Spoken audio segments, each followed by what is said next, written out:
আজকে আমরা বসে পড়েছিলাম বাড়িতে মোমো বানাতে, তাই তাড়াতাড়ি করে সব রেডি করে মোমো বানাতে শুরু করে দিলাম। গোল করে রাখা ময়দাগুলোকে ও সুন্দর করে গোল গোল গোল গোল করে বেলে দিচ্ছিল। তারপরে আমি ওটাকে নিয়ে একটু পুর ভরে নিলাম। এই যে এখানে মা মাংসের পুরটাকে রেডি করে রেখেছিল আগে থেকে, তারপরে আমি এইটাকে পুর ভরে তারপরে একটুখানি নিজের মতো যা পারছিলাম তাই ডিজাইন করছিলাম, যেরকম হচ্ছিল।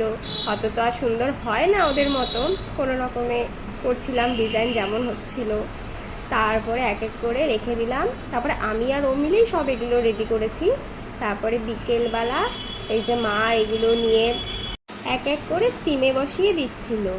তারপরে স্টিম কিছুটা হওয়ার পর তুলে দেখলো যে হয়েছে কি না। আমরা মাঝে মাঝেই মোমো বানাই, এই যে কত সুন্দর হয়েছে দেখো।